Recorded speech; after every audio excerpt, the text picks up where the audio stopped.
Salam becek, sugeng rawuh, selamat datang di Kampung Becek. Seperti namanya, becek berarti kebaikan. Melalui kanal ini, kami ingin berbagi kebaikan lewat tamu-tamu becek yang akan hadir. Saya Reza. Saya Ade. Kami berdua adalah penggerak Kampung Becek. Nah, tamu becek kali ini adalah seorang anak muda usianya 21 tahun. Bisnisnya sudah autopilot. Perkenalkan, Kak Odi. Yeay, terima kasih, selamat datang Mas. Selamat datang. Apa Kak. kabar Kak Odi? Alhamdulillah baik. Terima kasih sudah datang ke sini. Iya, sama-sama. Nah, Kak Odi ini pemilik bisnis visual digital yang kliennya 100% dari Amerika dan Eropa ya Kak ya? Betul ya? Iya, betul. Wis, mantap ya. Parah banget. Ya lumayan lah. 21 tahun loh. Makanya. Nah, sekarang Kak, di usia 21 tahun itu gimana Kak prosesnya? Bisa di usia itu udah jadi seperti sekarang? Iya, proses saya dimulai itu ketika saya lulus SMA. Jadi ketika saya lulus SMA itu saya diambang rancu gitu loh.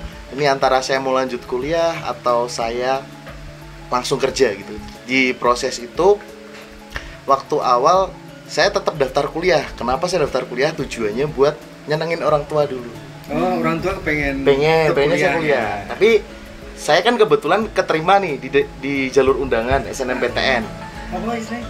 SNMPTN. Itu yang kata. Iya, istilahnya SNMPTN undangan dari sekolah itu berdasarkan nilai rapot gitu. Karena saya sendiri itu nggak kepingin kuliah, maka ketika saya daftar itu saya tulisnya universitas yang nggak mungkin saya masuk di sana. Iya, cara. Berarti aku pilih universitas sama jurusan yang nggak mungkin masuk di sana. Jadi iya. pokoknya tetap daftar dulu Tetap gitu daftar. ya, biar nyenengin orang tua. Iya. Keren. Tujuannya itu supaya saya dapat ACC untuk nggak kuliah dulu. Kok kenapa nggak kuliah? Kan nggak keterima kemarin. Ya gitu. Tujuannya itu sih sebenarnya. Tapi selain kuliah udah pengen nggak kuliah, tapi itu udah kebayang mau ngapain? Jadi gini. Jadi ketika saya di tengah proses mau ujian itu, saya ketemu seseorang yang hari ini jadi mentor saya. Itu menawarkan saya gini, "Le, kamu besok kalau lulus SMA belajar aja sama aku." Nah, itulah yang jadi bekal kenapa saya berani nggak ngambil keputusan nggak kuliah. Belajar apa itu Kak waktu itu? Waktu itu nggak ada mau belajar apa, yang intinya besok belajar aja sama aku. Tapi Kak Odi nggak tahu tuh? nggak tahu harus belajar apa. Terus di tengah perjalanan itu kan saya mikir, belajar apa ya? Karena saya ngelihat backgroundnya seorang pengusaha, berarti saya berpikirnya, oh ini saya mau diajarin bisnis nih ceritanya. Oh, oke. Iya. Ini guru Kak Odi memang sudah terkenal di Iya, di bidang di bisnis. ya, Iya, di bisnis ya. Bisnis. Ya, udah senior lah. Terus saya berpikir panjang. Setelah lulus SMA, akhirnya setelah nggak keterima di jalur undangan tadi, saya datang. Udah pasti tadi nggak keterima. Udah nggak keterima, asli. Udah nggak. Memang seadanya saya nggak daftar di sana gitu loh. Jadi aku langsung datang ke sana, ke rumah beliau. Intinya saya sudah siap ini mau belajar. Saya panggilnya kebetulan Om, karena memang usianya jauh dari saya. Saya udah siap nih Om, saya udah nggak kuliah dan saya mau belajar sama Om. Terus berjalannya waktu, tugas yang pertama dikasih ke saya itu bukan langsung bisnis, bukan langsung apa-apa, tapi baca buku gitu enggak? Itu nanti proses berjalan. Jadi prosesnya yang ketika saya datang ke situ langsung itu enggak langsung ngomong bisnis ya? Enggak. Jadi ketika saya datang, yang dikasih tugas ke saya tuh suruh bersihin rumahnya satu, suruh bersihin kolam renangnya, sama baca buku juga. Tentunya itu 3 kegiatan itu sebenarnya kegiatan yang nggak aku suka. Jadi dulu kaget nggak perasaanmu waktu itu? Asli kaget. Jadi karena ketiga kegiatan ini tuh bener-bener bukan aku yang dulu gitu loh. Karena saya dulu di sekolah itu bener-bener yang nakal, berandalan gitu lah. Terus gitu nggak? Ya, karena emang saya kebetulan dulu sekolahnya di situ. Saya sekolah di SMA 1 Semarang kan terkenal seperti itulah. Tanda kutip ya, anak-anak orang kaya. Jadi jadi mengerti kamu ya. Iya, jadi terus. Saya datang ke situ tuh sebenarnya di dalam hati saya tuh punya perasaan bahwa loh, teman-temanku yang lain tuh semua pada kuliah. terus kok saya berani ya mengambil keputusan ini. Itu tuh masih ada di dalam otak saya terus saya datang ke sana, ditambah tugas pertamanya itu bukan langsung bisnis tapi lebih ke nyapu, lebih ke bersihin kolam renang. Yang nggak banget ya? Yang nggak banget asli. Itu umur Itu waktu 17. Lulus SMA itu kan saya 17 tahun. Jadi di 17 tahun itu saya berjalan sampai 3 bulan. Itu ketika saya ngelakuin itu, sebenarnya tuh saya mau tanya itu takut. Jadi tetap saya lakuin aja terus-menerus. Terus di satu titik setelah saya berakhir pada tugas itu, yang tugas belajar pertama satu itu, kita ngobrol sama mentor saya tadi. Terus bilangnya seperti ini, kamu ngerti nggak kenapa kamu tak suruh nyapu, kamu tak suruh bersihin kolam renang, buang sampah dan lain-lain? Kenapa? Gimana Om? Terus saya tanya, gimana Om itu?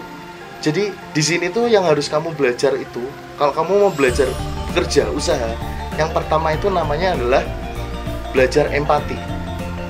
Empati. Jadi ketika saya bersih-bersih itu, yang dulunya mungkin saya itu berantakan gitu ya. Ketika saya udah sadar tentang kebersihan, ngelihat orang buang sampah sembarangan aja jadi ilfil. Nah, itulah yang bikin jadi ini tuh menyadarkan bahwa menumbuhkan rasa empatinya. Terus yang kedua, kenapa tujuannya kok bersih-bersih lagi tuh mengosongkan gelas. Mengosongkan gelas itu dalam arti mengosongkan apa literasi yang udah ada di otak kita. Karena sejatinya sebelum saya mau belajar di situ tuh saya pasti bawa literasi yang banyak. Ketika saya datang ke situ udah banyak masa lalu ya. Bawa masa lalu itu. Terus nanti dikasih ilmu baru mesti banyak berontaknya. Nah, makanya tujuan yang pertama adalah ngaktifin empatinya tadi sama ngosongin gelas. Udah itu aja. Terus ada saya dikasih buku terus. Itu kebetulan yang dikasih ke saya itu buku-buku tentang ekonomi, kecerdasan finansial. Jadi saya baca bukunya Robert T. Kiyosaki, Rich Dad Poor Dad, terus macam-macam lah tentang buku finansial. Nah, dari situlah saya mulai bertumbuh nih dalam cara berpikirnya tuh skopnya lebih gede lagi. Memandang satu bisnis tuh bukan sekedar jual beli gitu, tapi lebih ke sistem gitu. Terus berjalannya waktu, saya sendiri tuh punya studio hampir 5 kali mungkin itu gagal semua. Jadi setelah berapa bulan? Jadi saya 3 bulan. Jadi 3 bulan itu saya mulai sudah ada di studio? Belum. Saya itu baru dikasih kesempatan buat ngerintis salah satu bisnis di bidang ilustrasi juga. Karena itu saya waktu belajar, daripada kamu cuman belajar, ayo kita fight langsung. Kita langsung cari kerjaan. Jadi belajarnya itu langsung dapat project gitu, learning by doing. Tapi di tengah jalan gagal. Terus ketika itu gagal, terus saya fight lagi buat bisnis lagi dengan nama yang berbeda tentunya. Itu gagal. Jadi saya naik turun itu sekitar 3-5 kali lah saya merasakan kegagalan. Dan kegagalan itu sebenarnya yang membentuk karakter saya sampai sekarang. Iya. Kenapa saya bilang seperti itu? Karena asli sumpah rasanya ketika gagal tuh nggak enak banget gitu. Saya merasa punya beban, saya merasa bersalah, kok gini aja nggak bisa gitu. Jadi semua hal-hal negatif tuh ada di diri saya ketika itu. Bayang sih. Iya. Kamu mencoba gagal, dan itu berturut-turut ya? Terus 5 kali. 5 kali itu berarti kalau di dalam tahun itu sekitar 2,5 tahun. Itu down banget gak sih? Itu bener-bener karena yang bikin down tuh ketika mulai bisnis nih, biasanya kan ada keberuntungan di awal. Iya kan? Pasti. Iya, beginner's luck. Beginner's luck itu saya kan pasti langsung gitu ya. Itu waktu pertama itu saya punya klien salah satu website besar namanya WikiHow, kalau pernah tahu yang cara membuat ini. Kebetulan saya di bidang ilustrasinya. Jadi saya store beberapa gambar di sana. Terus di tengah jalan kalau dia tuh bisa gambar? Saya bisa tapi standar lah. Kebetulan waktu itu saya punya tim. Jadi timnya bukan in-house tapi freelancer semua. Ya, jadi saya fokus sekedar ini bagus, ini masuk standar apa enggak gitu. Terus setelah berjalan di WikiHow tadi sekitar 2 atau 3 bulanan lah saya langsung diputus kontrak. Langsung tiba-tiba. Alasannya WikiHow karena si WikiHow mau menaikkan standar gambarnya. itulah mungkin kegagalan yang saya terima lagi. Jadi karena waktu itu saya udah punya beberapa tim freelancer dan ada satu orang in-house yang ngurusin teknis buat ngupload dan lain-lain, terpaksa saya cut semua. Ya ampun. Jadi Terus bener-bener, gimana tuh rasanya tuh? wah itu bener-bener yang pertama punya rasa berdosa banget sih, karena harus memutus yang biasanya mereka per bulan dapat pemasukan, tiba-tiba berhenti. Tapi yang ilmu yang saya terima sih bukan di situ ya, tapi lebih ke kalau saya gagal 5 kali itu berarti saya harus bangkit 6 atau 7 kali. Kok bisa tahu Mbak Kak? Maksudnya itu tuh sesuatu paling nggak itu kan di 20 ya? Iya, usianya. Usianya 20. Usia itu 19. 19 malah ya? 19. Terus dibombardir deb Iya. gitu. Kok bisa ngacek? Iya. Itu gimana? Peran mentor peran banget ya? Setuju banget, Om. Jadi saya pikir itu mentor sangat penting ketika kondisi apapun. Jadi peran mentor terutama bagi saya itu menahan euforia saya ketika saya posisi sedang di atas dan mendorong saya ketika posisi sedang di bawah. Jadi harus posisinya tuh seimbang terus, nggak boleh terlalu ini. Jadi harus seimbang terus, harus balance terus selalu bombong supaya ayo le ngadeg meneh, jangan berhenti di sini, fight meneh gitu. Jadi memang benar-benar seru. Jadi bisnis ini saya kira memang jadi jadi permainan bagi saya, jadi game sebenarnya. Lebih ke kenapa saya bilang game, karena adrenalinnya tuh ada terus. Iya. Dan yang jagain itu mentor ya? Terus. Saya. Jadi saya menyarankan ketika teman-teman mau memulai bisnis pun tuh harus memiliki mentor. Memang harus ada mentornya. Iya. Salah satunya juga biar jadi role model kita nih, Iya, betul. gitu. Sama yang dorong-dorong kita. Jadi gitu. Kak, gini Kak, aku penasaran banget. Aku memang selalu takjub dengan usia mudamu ini. Di usia 19, 20, sekarang 21. Itu apa enggak kepengen itu kan saatnya gaul. Iya. Gaul yang hangout dan dengan jargon muda foya-foya, Tua kaya raya, mati masuk surga. Memang anak sekarang banget ya. Nah, iya begitulah kan. Nah, itu tuh kan ya mungkinnya mikirnya kayak apa terserah gitu ya. Tapi kan di sini Mas Kak Audi tuh benar-benar sudah mau tetap gitu. Yeah. Terus how do you distraksi itu kayak gimana gitu? Iya. Handle-nya gimana?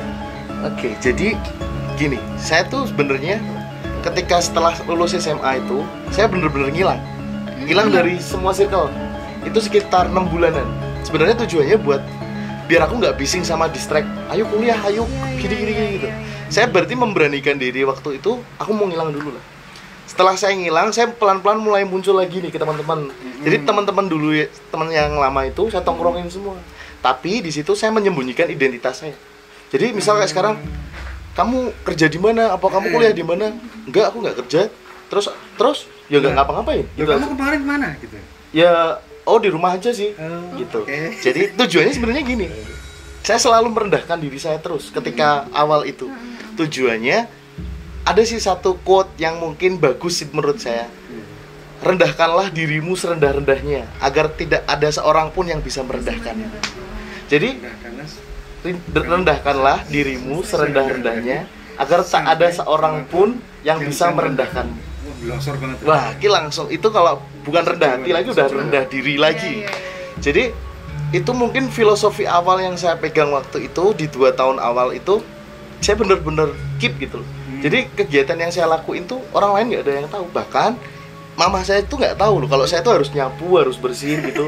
Ngertinya ketika saya pulang ke rumah saya udah sadar nih mau bersih-bersih dan mau nyapu. Duh, kok kamu sekarang mau nyapu ya? Jadi mesti kan orang tua kaget ya. Ya memang gini lah. Mereka sadar juga. Mulai belajar inisiatifnya lah itu. Terus Aduh.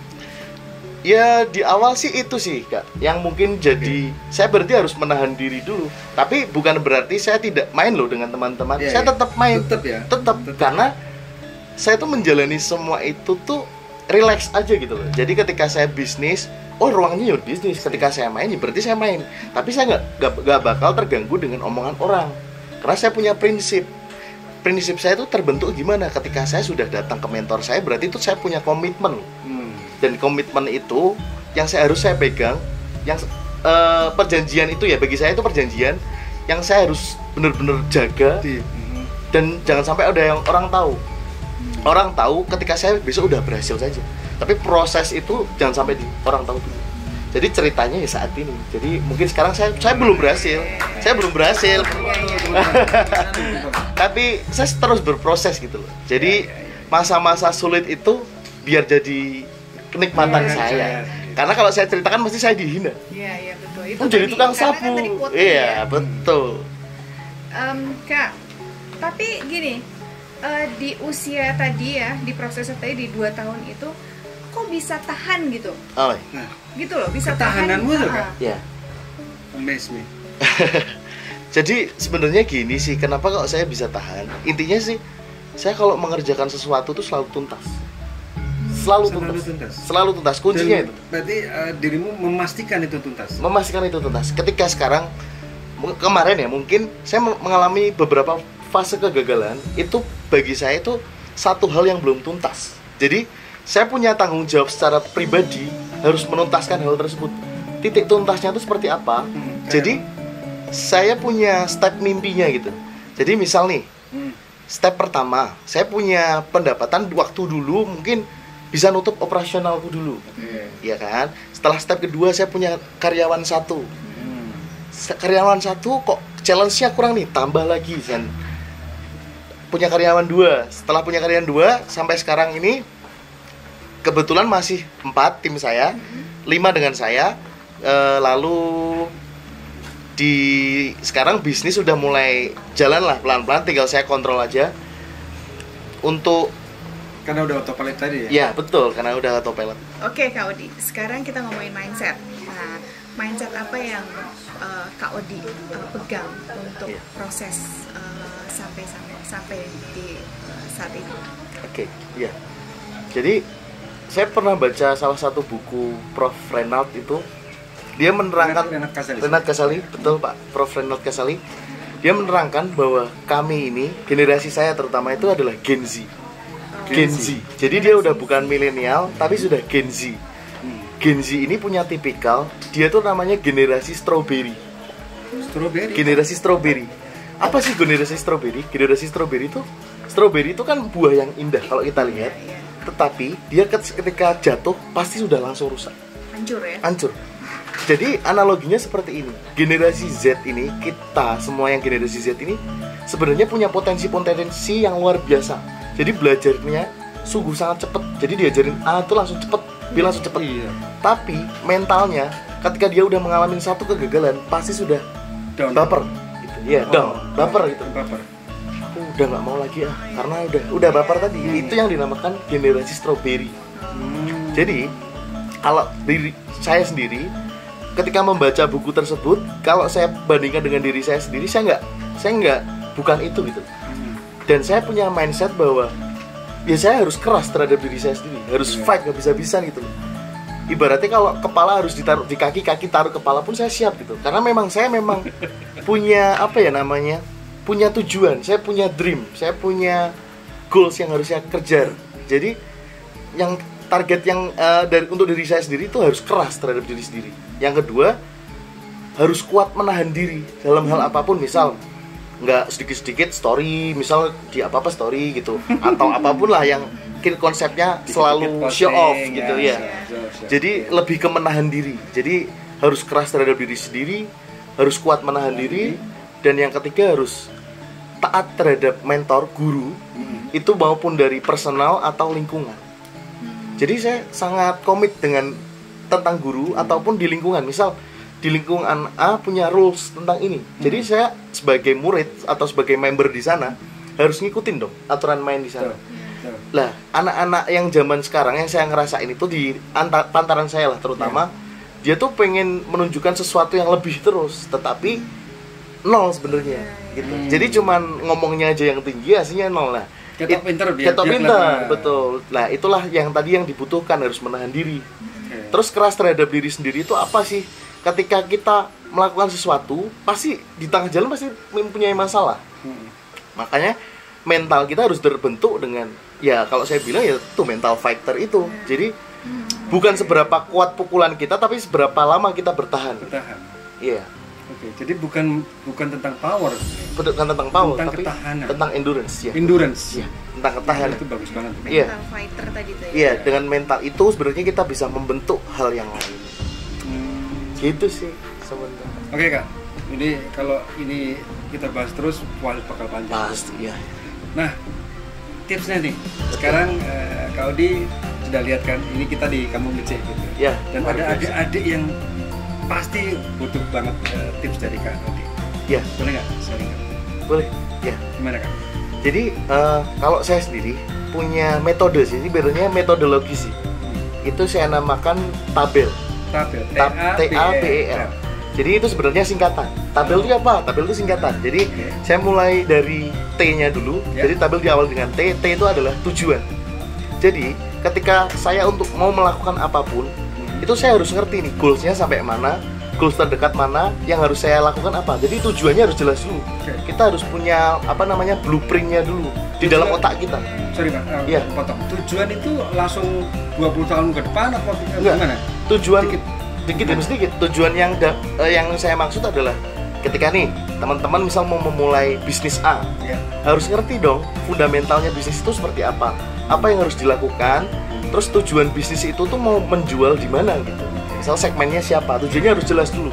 Jadi tujuan harus jelas. Itu bisa hal yang pendek ataupun panjang. Jadi tabel ini sebenarnya cuman metode. Nanti cara berpikirnya bisa dilengkapi secara personalnya. Jadi saya punya alur ya, secara alur lah. Iya, secara alurnya. Targetnya mau yang di mana dulu nih? Yang pertama kan tujuan tadi, T. Terus yang kedua adalah action. Kenapa langsung habis T langsung action? Karena kebanyakan orang itu terlalu banyak mikir. Jadi nggak gerak-gerak gitu loh. Jadi, nah aku mikir gini, nanti gimana ya? Nanti kalau gagal gimana ya? Tapi gitu ya. Iya, kebanyakan tapi gitu. Jadi itu malah yang menjadikan orang tuh nggak gerak dulu gitu. Makanya kayak Bob Sadino kan pernah bilang bahwa bisnis apa ya Om yang bagus gitu. Bisnis yang kamu lakukan yang bukan yang kamu tanyakan terus menerus. Ya, makanya itulah yang jadi patokan. Makanya tujuan habis tujuan Harus langsung action. harus langsung action. Terus yang B adalah belajar. Jadi tujuan action belajar. Kenapa belajar? Setelah kita melakukan action, ini kan pasti kita menemukan masalah di tengah-tengah. Ya. Pasti nabrak-nabrak. Pasti itu kita nabrak-nabrak ada Dan masalah. itu nggak apa-apa ya? Dan itu faktor X yang tidak bisa kita kontrol sebenarnya. Nah, makanya kenapa saya ditaruh B ini di tengah belajar, karena kita selalu harus belajar ketika menghadapi masalah. Jadi menghadapi masalah ini dengan logika bukan dengan hati. Jadi ketika kita sudah ibaratnya sudah terjun di dunia pekerjaan atau di dunia profesional, harus menggunakan leher ke atas. Jadi leher ke atas itu apa maksudnya? Logika. Nggak boleh pakai hati. Dalam arti kita harus memikirkan satu masalah itu mencari solusinya, bukan terlarut-larut di dalam masalah itu. Karena kasihan iya, nah, betul. Karena kenapa? Karena saya bilang yang tadi generasi saya itu generasi teman-teman ini generasi Z, jadi generasi strawberry tadi, yang ketika dihantam satu masalah pasti baper. Nah itu makanya perlunya belajar itu belajar logis sebenarnya. Jadi menyelesaikan masalah itu dengan logika. Oh berarti saya sebentar, mungkin masih ada kan shocknya ketika mengalami itu. Ngambil aja waktu jeda sebentar, terus didalamin itu secara logis. Oh masalahnya di sini, berarti saya salahnya di sini, salahnya di sini. Jadi keras lagi terhadap diri sendiri. Jadi yang disalahkan dirinya sendiri bukan orang lain. Dan dirubah lagi. Belajar yang lebih belajar lagi. Terus E. Jadi TA tujuan, aksi, belajar. Terus E. Evaluasi. Jadi setelah kita belajar panjang, kita pasti di tengah jalan kan sudah menemukan titik nyamannya gitu. Titik nyaman kita itu yang harus kita evaluasi gitu. Jadi setelah kita menemukan penyelesaian masalah, menemui titik nyaman, habis itu kita evaluasi. Evaluasi itu gimana sih? Jadi kita belajar nih. Belajar lagi untuk diri kita sendiri maupun di tim ya. Misal kalau sudah punya tim di bisnisnya, evaluasi terus. Misal saya punya agenda rutin, evaluasi itu kurang lebih sebulan sekali lah. Kita ngobrol aja bareng-bareng. Kita membicarakannya mastermind. Tujuannya apa sih sebenarnya? Untuk memperbaiki diri kita sendiri itu terus-menerus maupun tim gitu. Jadi, oh kita ini misal sekarang sudah punya omset segini nih. Kita evaluasi karena operasional kita bertambah, berarti targetnya harusnya bertambah dong. Jadi yang diutamakan ketika evaluasi itu menggunakan logika sebenarnya. Jadi oh ya berarti kalau operasional segini omsetnya harusnya segini targetnya. Terus kalau kemarin kamu salah, ya kamu harus mengakui kesalahan. Jadi kamu harus berubah gitu. Nggak boleh baper-baper ketika kita melakukan kesalahan gitu. Jadi evaluasi itu menurutku sangat penting sih, karena di situ kita banyak bercermin sebenarnya, bukan menyalahkan orang lain tapi menyalahkan diri kita sendiri terus. Dan itulah yang saya lakukan setiap malam gitu. Jadi setiap malam sebelum saya tidur itu saya selalu setiap malam mengevaluasi diri saya sendiri itu dalam arti aku dari hari ini ngapain aja ya? Oh ternyata kok cuman segitu aja ya. Oh kadang kan kita suka skip ya, kalau bahasa anak sekarang tuh suka skip. Ngomong yang seharusnya nggak kita omongin gitu loh. Nah itu yang saya terus pikir terus di alam bawah sadar saya, tujuannya untuk memperbaiki diri terus. Dan yang terakhir dari tabel itu adalah L. Lanjutkan. Nggak boleh berhenti. Nggak boleh berhenti. Jangan kasih kendor. Jangan kasih kendor. Habis-habisin. Sikat terus. Yes, pokoknya. Pokoknya all out lah, total lah. Yuk bisa yuk gitu. Yuk bisa ya. Gitulah. Ini daging semuanya. Ini daging semuanya. Parah nih. Oke, aku rasa ini sangat bagus banget, Kak. Ini terima kasih sekali lagi. Sama-sama. Kami Kak. sudah diberikan waktu untuk dari Kakak nih. Iya. Oke, terima kasih sedulur becik. Semoga lewat tayangan ini dan obrolan kami bersama dengan kamu becik di sini bisa menginspirasi teman-teman dan membawa kebaikan buat kita semua. Salam becik. Salam becik.